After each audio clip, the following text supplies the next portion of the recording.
ಸ್ನೇಹಿತರೆ, ನಿರಂತರವಾಗಿ ಕಾಂಗ್ರೆಸ್ ಗೆಲ್ತಾ ಬಂದಿದ್ದಂತಹ ದಾವಣಗೆರೆ ದಕ್ಷಿಣ ವಿಧಾನಸಭಾ ಕ್ಷೇತ್ರಕ್ಕೆ ಈಗ ಅನಿವಾರ್ಯವಾಗಿ ಉಪಚುನಾವಣೆ ಎದುರಾಗಿದೆ. ಆ ದಕ್ಷಿಣ ವಿಧಾನಸಭಾ ಕ್ಷೇತ್ರದ ಶಾಸಕರಾಗಿದ್ದಂತಹ ಕಾಂಗ್ರೆಸ್ನ ಹಿರಿಯ ನಾಯಕ ಶಾಮನೂರು ಶಿವಶಂಕರಪ್ಪನವರ ಒಂದು ಅಕಾಲಿಕ ನಿಧನದಿಂದ ಈ ಒಂದು ಕ್ಷೇತ್ರಕ್ಕೆ ಉಪಚುನಾವಣೆ ಎದುರಾಗಿದೆ. ನಿರಂತರವಾಗಿ 2004ರಿಂದನೂ ಕೂಡ ಕಾಂಗ್ರೆಸ್ನ ಹಿಡಿತದಲ್ಲಿದ್ದಂತಹ ಈ ಒಂದು ದಾವಣಗೆರೆ ದಕ್ಷಿಣ ವಿಧಾನಸಭಾ ಕ್ಷೇತ್ರ ಈ ಬಾರಿ ಯಾವ ರೀತಿಯ ಒಂದು ಫಲಿತಾಂಶವನ್ನು ಪಡೆದುಕೊಳ್ಳುತ್ತೆ, ಕಾಂಗ್ರೆಸ್ ಮತ್ತು BJPಯಲ್ಲಿ ಇರ್ತಕ್ಕಂಥ ಲೆಕ್ಕಾಚಾರ ಏನು, ಅಲ್ಪಸಂಖ್ಯಾತ ಮತಗಳೇ ನಿರ್ಣಾಯಕವಾಗಿರ್ತಕ್ಕಂಥ ಈ ಕ್ಷೇತ್ರದಲ್ಲಿ ಈ ಬಾರಿ ನಿಜಕ್ಕೂ ಕೂಡ BJP ಕಮಾಲ್ ಮಾಡುತ್ತಾ ಅನ್ನುವ ಪ್ರಶ್ನೆಗಳು ಹುಟ್ಕೊಂಡಿದ್ದಾವೆ. ಒಂದು ಕಡೆ ಶಾಮನೂರು ಕುಟುಂಬಕ್ಕೆ ಈ ಬಾರಿಯೂ ಕೂಡ ಅಲ್ಲಿ ಟಿಕೆಟ್ ಕಾಂಗ್ರೆಸ್ ಕೊಡ್ಬೋದು ಅನ್ನುವ ನಿರೀಕ್ಷೆ ಇದ್ದರೂ ಕೂಡ ಅಲ್ಪಸಂಖ್ಯಾತ ಸಮುದಾಯ ಈ ಬಾರಿ ಒಗ್ಗಟ್ಟನ್ನು ಪ್ರದರ್ಶನ ಮಾಡ್ತಾ ಇದ್ದು, ನಮಗೆ ಈ ಬಾರಿ ಆ ಒಂದು ದಕ್ಷಿಣ ವಿಧಾನಸಭಾ ಕ್ಷೇತ್ರದ ಟಿಕೆಟ್ ಬೇಕೇ ಬೇಕು ಅನ್ನುವ ಹಠಕ್ಕೆ ಬಿದ್ದಿರತಕ್ಕಂಥದ್ದು ಕಾಂಗ್ರೆಸ್ಗೆ ಒಂದು ರೀತಿ ನುಂಗ್ಲಾರ್ದಂತಹ ತುತ್ತಾಗಿದೆ ಅಂದರೆ ತಪ್ಪಾಗೋದಿಲ್ಲ. ಒಂದು ಕಡೆ ಕಳೆದ ಲೋಕಸಭಾ ಚುನಾವಣೆಯಲ್ಲಿ ಕಾಂಗ್ರೆಸ್ನ ಬಂಡಾಯ ಅಭ್ಯರ್ಥಿಯಾಗಿ ಸ್ಪರ್ಧೆ ಮಾಡಿದ್ದಂತಹ ಕುರುಬ ಸಮುದಾಯಕ್ಕೆ ಸೇರಿದ ಇನ್ಸೈಡ್ ಸಂಸ್ಥೆಯ ಸಂಸ್ಥಾಪಕ ನಿರ್ದೇಶಕರು ಆಗಿರ್ತಕ್ಕಂಥ ವಿನಯ್ ಕುಮಾರ್ ಕೂಡ ಈಗ ಕಾಂಗ್ರೆಸ್ ಟಿಕೆಟ್ಗೆ ಪ್ರಯತ್ನ ನಡೆಸಿರ್ತಕ್ಕಂಥದ್ದು ಕಾಂಗ್ರೆಸ್ ಪಾಲಿಗೆ ಬಹುದೊಡ್ಡ ತಲೆನೋವಾಗಿದೆ ಅಂದರೆ ತಪ್ಪಾಗೋದಿಲ್ಲ. ಇನ್ನೊಂದು ಕಡೆ ಮನೆಯೊಂದು ಮೂರು ಬಾಗಿಲ ರೀತಿಯ ಪರಿಸ್ಥಿತಿಯಲ್ಲಿರ್ತಕ್ಕಂಥ ದಾವಣಗೆರೆ BJPಯಲ್ಲೂ ಕೂಡ ಸಾಕಷ್ಟು ಆಕಾಂಕ್ಷಿಗಳು ಈ ಒಂದು ವಿಧಾನಸಭಾ ಕ್ಷೇತ್ರದ ಚುನಾವಣೆಗೆ ಸ್ಪರ್ಧೆ ಮಾಡೋದಕ್ಕೆ ಮುಂದೆ ಬಂದಿರತಕ್ಕಂಥದ್ದು ಎರಡೂ ಪಕ್ಷಕ್ಕೂ ಕೂಡ ಅಭ್ಯರ್ಥಿಯ ಆಯ್ಕೆ ಬಹುದೊಡ್ಡ ಕಠಿಣ ಆಗಿದೆ ಅಂದರೆ ತಪ್ಪಾಗೋದಿಲ್ಲ. ಬನ್ನಿ ಸ್ನೇಹಿತರೆ, ದಾವಣಗೆರೆ ದಕ್ಷಿಣ ವಿಧಾನಸಭಾ ಕ್ಷೇತ್ರಕ್ಕೆ ಸಂಬಂಧಪಟ್ಟಂತೆ ಕಾಂಗ್ರೆಸ್ ಮತ್ತು BJPಯ ಲೆಕ್ಕಾಚಾರ ಏನು, ನಿಜಕ್ಕೂ ಕೂಡ ಅಲ್ಪಸಂಖ್ಯಾತರು ಕಾಂಗ್ರೆಸ್ನ ವಿರುದ್ಧ ತಿರುಗಿ ಬಿದ್ದಿದ್ದೇ ಆದರೆ ಅಲ್ಲಿನ ಚುನಾವಣಾ ಫಲಿತಾಂಶ ಏನಾಗ್ಬೋದು ಒಂದ್ಸರಿ ನಾನು ವಿವರಿಸ್ತಾ ಹೋಗ್ತೀನಿ. ಅದಕ್ಕಿಂತ ಮುಂಚೆ ನೀವಿನ್ನು ನನ್ನ ಇಟ್ಗೆ ಹೇಮಂತ್ ಯೂಟ್ಯೂಬ್ ಚಾನಲ್ಗೆ ಸಬ್ಸ್ಕ್ರೈಬ್ ಮಾಡ್ಕೊಂಡಿಲ್ಲ ಅಂದರೆ ದಯವಿಟ್ಟು ಸಬ್ಸ್ಕ್ರೈಬ್ ಮಾಡಿಕೊಂಡು ಬೆಲ್ ಬಟನ್ನ ಕ್ಲಿಕ್ ಮಾಡಿ. ನಾನು ಕೊಡ್ತಕ್ಕಂಥ ಮಾಹಿತಿ ನಿಮ್ಗೆ ಇಷ್ಟ ಆಗಿದ್ದರೆ ಈ ವಿಡಿಯೋಗೆ ಲೈಕ್ ಮಾಡಿ, ಶೇರ್ ಮಾಡಿ, ಕಮೆಂಟ್ ಮಾಡಿ. ಸ್ನೇಹಿತರೆ, ಇಡೀ ಜಿಲ್ಲೆಯಲ್ಲಿ ಕಾಂಗ್ರೆಸ್ ಸೋತು ಸುಣ್ಣವಾಗಿದ್ದಂಥ ಸಂದರ್ಭದಲ್ಲೂ ಕೂಡ ದಾವಣಗೆರೆ ದಕ್ಷಿಣ ವಿಧಾನಸಭಾ ಕ್ಷೇತ್ರ ಕಾಂಗ್ರೆಸ್ನ ವಶದಲ್ಲಿತ್ತು. ನಿರಂತರವಾಗಿ ಶಾಮನೂರು ಶಿವಶಂಕರಪ್ಪನವರು ಆ ಒಂದು ಕ್ಷೇತ್ರವನ್ನು ಗೆಲ್ತಾ ಬಂದಿದ್ದರು. ಈ ಬಾರಿ ಅವರ ಅಕಾಲಿಕ ನಿಧನದ ಕಾರಣಕ್ಕೆ ಉಪಚುನಾವಣೆ ಎದುರಾಗಿದೆ.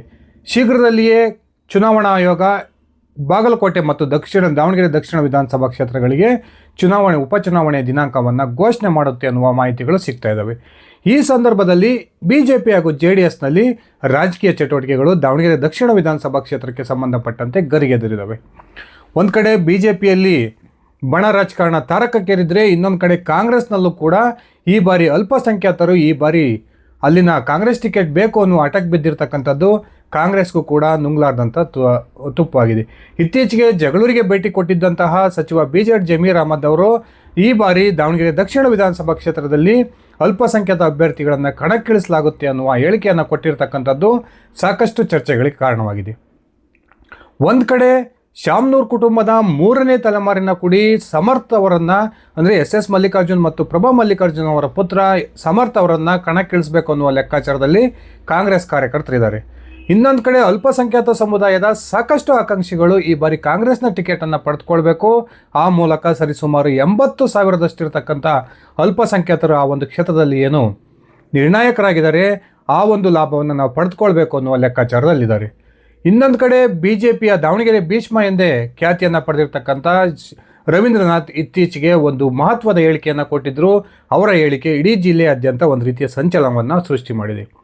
ಶಾಮನೂರು ಶಿವಶಂಕರಪ್ಪನವರ ಪುತ್ರರಾಗಿರ್ತಕ್ಕಂಥ SS ಗಣೇಶ್ ಒಂದು ವೇಳೆ BJPಗೆ ಬಂದು BJP ಅಭ್ಯರ್ಥಿ ಆದರೆ ನಮ್ಮದೇನು ತಕರಾರಿಲ್ಲ ಅನ್ನುವ ಹೇಳಿಕೆಯನ್ನು ಕೊಡೋದ್ರ ಮೂಲಕ ಆ ಒಂದು ದಾವಣಗೆರೆ ದಕ್ಷಿಣ ವಿಧಾನಸಭಾ ಕ್ಷೇತ್ರದಲ್ಲಿ ಏನು ಬೇಕಾದರೂ ರಾಜಕೀಯ ಬೆಳವಣಿಗೆಗಳು ನಡೀಬೋದು ಅನ್ನುವ ಮುನ್ಸೂಚನೆಯನ್ನು ಕೊಟ್ಟಿದ್ದಾವೆ. ಈಗಾಗಲೇ ಸಾಕಷ್ಟು ಕಾಂಗ್ರೆಸ್ನ ಕಾರ್ಯಕರ್ತರು SS ಗಣೇಶ್ ಆ ಒಂದು ಕ್ಷೇತ್ರಕ್ಕೆ ಕಾಂಗ್ರೆಸ್ನ ಅಭ್ಯರ್ಥಿ ಆಗಬೇಕು ಅನ್ನುವ ಬಯಕೆಯನ್ನು ವ್ಯಕ್ತಪಡಿಸಿದರೆ, ಇನ್ನೊಂದು ಕಡೆ ಅಲ್ಪಸಂಖ್ಯಾತ ಸಮುದಾಯದ ನಾಯಕರು ಪದೇ ಪದೇ ಸಭೆಗಳನ್ನು ನಡೆಸೋದ್ರ ಮೂಲಕ ಅಲ್ಪಸಂಖ್ಯಾತ ಸಮುದಾಯದ ಮತಗಳೇ ನಿರ್ಣಾಯಕವಾಗಿರ್ತಕ್ಕಂಥ ಈ ಕ್ಷೇತ್ರದಲ್ಲಿ ಈ ಬಾರಿ ಅಲ್ಪಸಂಖ್ಯಾತರಿಗೆ ಟಿಕೆಟನ್ನು ಕೊಡಬೇಕು ಅನ್ನುವ ಬೇಡಿಕೆಯನ್ನು ಕಾಂಗ್ರೆಸ್ ಹೈಕಮಾಂಡ್ನ ಮುಂದೆ ಇಡ್ತಾ ಇರತಕ್ಕಂಥದ್ದು ಆ ಒಂದು ಕ್ಷೇತ್ರದ ರಾಜಕೀಯ ಚಿತ್ರಣವನ್ನು ಬದಲು ಮಾಡ್ಬೋದು ಅನ್ನುವ ನಿರೀಕ್ಷೆ ಕೂಡ ಇದೆ. ಇನ್ನೊಂದು ಕಡೆ BJPಯಲ್ಲೂ ಕೂಡ ಸಾಕಷ್ಟು ಭಿನ್ನಮತ. ಒಂದು ಕಡೆ GM ಸಿದ್ದೇಶ್ವರ್ ತಮ್ಮ ಕುಟುಂಬದ ಸದಸ್ಯರೊಬ್ಬರಿಗೆ ಈ ಬಾರಿ ಟಿಕೆಟನ್ನು ಪಡೆದುಕೊಳ್ಬೇಕು ಅನ್ನುವ ಪ್ರಯತ್ನವನ್ನು ನಡೆಸ್ತಾ ಇದ್ದರೆ, ಇನ್ನೊಂದು ಕಡೆ ಕಳೆದ ವಿಧಾನಸಭಾ ಚುನಾವಣೆಯ ಸಂದರ್ಭದಲ್ಲಿ BJP ಅಭ್ಯರ್ಥಿಯಾಗಿ ಸರಿಸುಮಾರು 27,000ಕ್ಕೂ ಹೆಚ್ಚು ಮತಗಳ ಅಂತರದಿಂದ ಸೋಲನ್ನು ಕಂಡಿದ್ದಂತಹ ಅಜಯ್ ಕುಮಾರ್ ಕೂಡ ಅಲ್ಲಿ BJP ಒಂದು ಅಭ್ಯರ್ಥಿ ಆಗಬೇಕು ಅನ್ನುವ ಪ್ರಯತ್ನವನ್ನು ನಡೆಸ್ತಾ ಇದ್ದಾರೆ.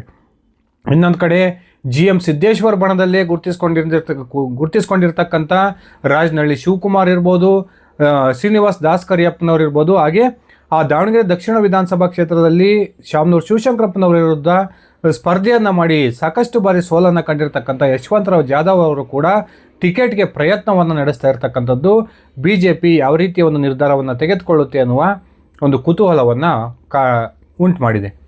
ಒಂದು ಕಡೆ SS ಗಣೇಶ್ BJPಗೆ ಬರ್ಬೋದು, ಆ ಮೂಲಕ ಈ ಬಾರಿ ಆ ಒಂದು ಕ್ಷೇತ್ರವನ್ನು BJP ತನ್ನ ಕೈವಶ ಮಾಡ್ಕೊಳ್ಬೋದು ಅನ್ನುವ ಮಾತುಗಳು ಕೂಡ ಆ ಕ್ಷೇತ್ರದಾದ್ಯಂತ ಕೇಳಿ ಬರ್ತಾ ಇದ್ದಾವೆ. ಇನ್ನೊಂದು ಕಡೆ ಶಾಮನೂರು ಶಿವಶಂಕರಪ್ಪನವರ ಮೊಮ್ಮಗ ಸಮರ್ಥ್ ಅವರನ್ನು ರಾಜಕೀಯವಾಗಿ ಪರಿಚಯ ಮಾಡಬೇಕು, ಅವರಿಗೆ ಒಂದು ರಾಜಕೀಯ ನೆಲೆಯನ್ನು ತಂದುಕೊಡ್ಬೇಕು ಅನ್ನುವ ಪ್ರಯತ್ನವನ್ನು SS ಮಲ್ಲಿಕಾರ್ಜುನ್ ಮತ್ತು ಅವರ ಪತ್ನಿ ಸಂಸದೆಯಾಗಿರ್ತಕ್ಕಂಥ ಪ್ರಭಾ ಮಲ್ಲಿಕಾರ್ಜುನ್ ಅವರು ನಡೆಸ್ತಾ ಇರ್ತಕ್ಕಂಥದ್ದು ಕೂಡ ಕಾಂಗ್ರೆಸ್ ಪಾಲಿಗೆ ಬಹುದೊಡ್ಡ ಒಂದು ತಲ್ಲಣವನ್ನು ತಂದಿಟ್ಟಿದೆ. ಒಂದು ಕಡೆ ಅಲ್ಪಸಂಖ್ಯಾತ ಸಮುದಾಯ ಏನಾದರೂ ಈ ಬಾರಿ ಟಿಕೆಟನ್ನು ಕಾಂಗ್ರೆಸ್ ಹೈಕಮಾಂಡ್ ನಿರಾಕರಿಸಿದ್ದೇ ಆದರೆ, ಅಲ್ಲಿ ಏನಾದರೂ ಅಲ್ಪಸಂಖ್ಯಾತ ಸಮುದಾಯ ಕಾಂಗ್ರೆಸ್ನ ವಿರುದ್ಧ ತಿರುಗಿ ಬಿದ್ದಿದ್ದೇ ಆದರೆ ಅದು ಫಲಿತಾಂಶದ ಒಂದು ಬದಲಾವಣೆ ಮಾಡ್ಬೋದು ಅನ್ನುವ ನಿರೀಕ್ಷೆಗಳು ಕೂಡ ಈಗ ಹುಟ್ಕೊಂಡಿದ್ದಾವೆ.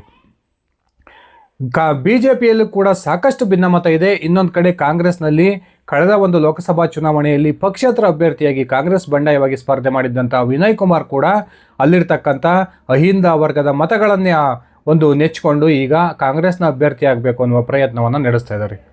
ಒಂದು ವೇಳೆ ಕಾಂಗ್ರೆಸ್ ಏನಾದರೂ ವಿನಯ್ ಕುಮಾರ್ ಅವರಿಗೆ ಈ ಬಾರಿ ಅಲ್ಲಿ ಟಿಕೆಟನ್ನು ಕೊಡದೆ ಹೋದರೆ, ವಿನಯ್ ಕುಮಾರ್ ತಮ್ಮದೇ ಆದಂತಹ ಸ್ವಾಭಿಮಾನಿ ಬಳಗದಿಂದ ತಾವು ಅಥವಾ ತಮ್ಮ ಬೆಂಬಲಿಗರೊಬ್ಬರನ್ನು ಅಲ್ಲಿ ಚುನಾವಣಾ ಕಣಕ್ಕಿಳಿಸ್ಬೋದು ಅನ್ನುವ ಮಾತುಗಳು ಕೂಡ ಇಡೀ ಕ್ಷೇತ್ರದಾದ್ಯಂತ ಕೇಳಿ ಬರ್ತಾ ಇದ್ದು, ಒಂದು ವೇಳೆ ವಿನಯ್ ಕುಮಾರ್ ಇಂಥ ದೃಢ ನಿರ್ಧಾರವನ್ನು ತೆಗೆದುಕೊಂಡಿದ್ದೇ ಆದರೆ ಅದು BJPಗೆ ಬಹುದೊಡ್ಡ ಅನುಕೂಲವನ್ನು ಮಾಡಿಕೊಡ್ಬೋದು ಅನ್ನುವ ಲೆಕ್ಕಾಚಾರಗಳು ಕೂಡ ಅಲ್ಲೀಗ ಕಂಡು ಬರ್ತಾ ಇದ್ದಾವೆ. ಒಂದು ಕಡೆ ನಿರಂತರವಾಗಿ ಶಾಮನೂರು ಶಿವಶಂಕರಪ್ಪನವರು ಒಂದು ಗೆಲ್ತಾ ಬಂದಿದ್ದಂಥ ಕ್ಷೇತ್ರದಲ್ಲಿ ಅಲ್ಪಸಂಖ್ಯಾತ ಮತಗಳೇ ಅತ್ಯಂತ ನಿರ್ಣಾಯಕವಾಗಿರ್ತಕ್ಕಂಥ ಈ ಸಂದರ್ಭದಲ್ಲಿ ಅಲ್ಪಸಂಖ್ಯಾತರು ತೆಗೆದುಕೊಳ್ತಕ್ಕಂಥ ಒಂದು ನಿರ್ಧಾರ ಆ ಇಡೀ ಕ್ಷೇತ್ರದ ಒಂದು ರಾಜಕೀಯ ಚಿತ್ರಣವನ್ನು ಬದಲಾಯಿಸ್ಬೋದು. ಆ ಮೂಲಕ BJP ಒಂದು ಈ ಬಾರಿ ಚುನಾವಣೆಯಲ್ಲಿ ಒಗ್ಗಟ್ಟನ್ನು ಪ್ರದರ್ಶನ ಮಾಡಿದ್ದೇ ಆದರೆ ಅಲ್ಲಿ BJP ಗೆಲುವಿನ ಸಾಧ್ಯತೆಗಳು ಕೂಡ ಇದ್ದಾವೆ ಅನ್ನುವ ಮಾತುಗಳು ಸಾಕಷ್ಟು ದೊಡ್ಡ ಮಟ್ಟದಲ್ಲಿ ಕೇಳಿಬರ್ತಾ ಇದ್ದಾವೆ. ಒಂದು ಕಡೆ ಅಲ್ಪಸಂಖ್ಯಾತ ಸಮುದಾಯಕ್ಕೆ ಈ ಬಾರಿ ಅಲ್ಲಿ ಟಿಕೆಟನ್ನು SS ಕುಟುಂಬ ಬಿಟ್ಟುಕೊಟ್ಟು ಅಲ್ಪಸಂಖ್ಯಾತ ಸಮುದಾಯದ ಅಭ್ಯರ್ಥಿಯ ಸೋಲಿಗೆ ಕಾರಣ ಆಗಿ ಮುಂದಿನ ಚುನಾವಣೆಯಲ್ಲಿ ಮತ್ತೆ SS ಕುಟುಂಬ ಆ ಒಂದು ಕ್ಷೇತ್ರದ ಮೇಲೆ ಹಿಡಿತವನ್ನು ಸಾಧಿಸ್ಬೋದು ಅನ್ನುವ ಲೆಕ್ಕಾಚಾರಗಳು ಕೂಡ ಕಂಡು ಬರ್ತಾ ಇದ್ದಾವೆ. ಅಲ್ಪಸಂಖ್ಯಾತ ಸಮುದಾಯಕ್ಕೆ ಈ ಬಾರಿ ಅಲ್ಲಿನ ಟಿಕೆಟ್ ಬಿಟ್ಟುಕೊಟ್ಟಿದ್ದೇ ಆಗಿ ಅಲ್ಪಸಂಖ್ಯಾತದ ಸಮುದಾಯದ ವ್ಯಕ್ತಿ ಈ ಬಾರಿ ಅಲ್ಲಿ ಶಾಸಕರಾಗಿ ಆಯ್ಕೆಯಾಗಿದ್ದೇ ಆದರೆ ಶಾಮನೂರು ಕುಟುಂಬಕ್ಕೆ ಇರ್ತಕ್ಕಂಥ 2 ವಿಧಾನಸಭಾ ಕ್ಷೇತ್ರಗಳ ಪೈಕಿ ಒಂದು ವಿಧಾನಸಭಾ ಕ್ಷೇತ್ರವನ್ನು ಶಾಮನೂರು ಫ್ಯಾಮಿಲಿ ಸಂಪೂರ್ಣವಾಗಿ ಕಳೆದುಕೊಳ್ತಕ್ಕಂಥ ಒಂದು ಸಾಧ್ಯತೆಗಳು ಕೂಡ ಇದ್ದಾವೆ. ಅದೇ ಕಾರಣಕ್ಕೆ ಕೇವಲ ಇನ್ನು 2 ವರ್ಷದ ಅವಧಿಗೆ ಏನು ವಿಧಾನಸಭೆಯ ಚುನಾವಣೆಯ ಅವಧಿ ಇದೆ, ಆ ಚುನಾವಣಾ 2 ವರ್ಷದ ಅವಧಿಗೆ ನಿಜಕ್ಕೂ ಕೂಡ ಕಾಂಗ್ರೆಸ್ ಕುಟುಂಬ ದೊಡ್ಡ ರಿಸ್ಕನ್ನು ತೆಗೆದುಕೊಳ್ಳುತ್ತಾ BJP ಒಗ್ಗಟ್ಟಿನನ್ನು ಪ್ರದರ್ಶನ ಮಾಡೋದ್ರ ಮೂಲಕ ಈ ನಿರಂತರವಾಗಿ ಆ ಕ್ಷೇತ್ರವನ್ನು ತಮ್ಮ ಕೈವಶ ಮಾಡ್ಕೊಳ್ಬೇಕು ಅನ್ನುವ ಪ್ರಯತ್ನವನ್ನು ಏನು ನಡೆಸ್ತಾ ಇತ್ತು, ಆ ಪ್ರಯತ್ನದಲ್ಲಿ ಈ ಬಾರಿ ಯಶಸ್ವಿಯಾಗುತ್ತಾ ಅನ್ನುವ ಪ್ರಶ್ನೆಗಳು ಕೂಡ ಹುಟ್ಕೊಂಡಿದ್ದಾವೆ. ಇಡೀ ಒಂದು ಈ ದಾವಣಗೆರೆ ದಕ್ಷಿಣ ವಿಧಾನಸಭಾ ಕ್ಷೇತ್ರದ ಫಲಿತಾಂಶ ಅಲ್ಪಸಂಖ್ಯಾತ ಸಮುದಾಯ ತೆಗೆದುಕೊಳ್ತಕ್ಕಂಥ ಒಂದು ನಿರ್ಧಾರದ ಮೇಲೆ ನಿರ್ಧಾರಿತವಾಗದಾಗಿದೆ. ಆದರೆ ಇನ್ನೊಂದು ಕಡೆ ವಿನಯ್ ಕುಮಾರ್ ಅವರು ಯಾವ ರೀತಿಯ ರಾಜಕೀಯ ನಿರ್ಧಾರವನ್ನು ತೆಗೆದುಕೊಳ್ತಾರೆ ಅನ್ನೋದ್ರ ಮೇಲೂ ಕೂಡ ಈ ಒಂದು ಚುನಾವಣಾ ಫಲಿತಾಂಶ ನಿರ್ಧಾರ ಆಗುತ್ತೆ ಅನ್ನುವ ಚರ್ಚೆಗಳು ಕೂಡ ನಡೀತಾ ಇದ್ದು, ಇನ್ನೂ ಚುನಾವಣಾ ದಿನಾಂಕ ಘೋಷಣೆ ಆಗದೇ ಇರತಕ್ಕಂಥ ಈ ಸಂದರ್ಭದಲ್ಲಿ ಆ ಒಂದು ಕ್ಷೇತ್ರದಲ್ಲಿ ರಾಜಕೀಯ ಚಟುವಟಿಕೆಗಳು ಸಾಕಷ್ಟು ಗರಿಗೆದರಿರೋದು ಕಾಂಗ್ರೆಸ್ ಪಾಲಿಗೆ ಈ ಬಾರಿ ಆ ಭದ್ರಕೋಟೆಯನ್ನು ಕಳೆದುಕೊಳ್ಳುವ ಅಪಾಯ ಕೂಡ ಎದುರಾಗಿದೆ ಅನ್ನುವ ಒಂದು ಮಾತುಗಳು ಕೂಡ ಕೇಳಿ ಬರ್ತಾ ಇದ್ದಾವೆ. ಕಾದು ನೋಡೋಣ ಸ್ನೇಹಿತರೆ, ನಿಜಕ್ಕೂ ಕೂಡ ಚುನಾವಣಾ ದಿನಾಂಕ ಘೋಷಣೆ ಆದಮೇಲೆ ಕಾಂಗ್ರೆಸ್ ಅಲ್ಲಿ ಯಾರನ್ನು ಅಭ್ಯರ್ಥಿಯಾಗಿ ಕಣಕ್ಕಿಳಿಸುತ್ತೆ, ಆ ಮೂಲಕ ವಿನಯ್ ಕುಮಾರ್ ಯಾವ ಒಂದು ರಾಜಕೀಯ ನಿರ್ಧಾರವನ್ನು ತೆಗೆದುಕೊಳ್ತಾರೆ, ಇನ್ನೊಂದು ಕಡೆ ಮನೆಯೊಂದು 3 ಬಾಗಿಲಂತಿರ್ತಕ್ಕಂಥ BJP ಈ ಚುನಾವಣೆಯಲ್ಲಾದರೂ ಕೂಡ ಒಗ್ಗಟ್ಟನ್ನು ಪ್ರದರ್ಶನ ಮಾಡೋದ್ರ ಮೂಲಕ ಆ ಒಂದು ಕ್ಷೇತ್ರವನ್ನು ತಮ್ಮ ಕೈವಶ ಮಾಡಿಕೊಳ್ಳುತ್ತಾ ಈ ಒಂದು ವಿಚಾರವನ್ನು ಕುರಿತು ನಿಮ್ಮ ವೈಯಕ್ತಿಕ ಅಭಿಪ್ರಾಯವನ್ನು ಕಮೆಂಟ್ ಮಾಡಿ. ಧನ್ಯವಾದಗಳು ಸ್ನೇಹಿತರೆ, ಶುಭ ದಿನ.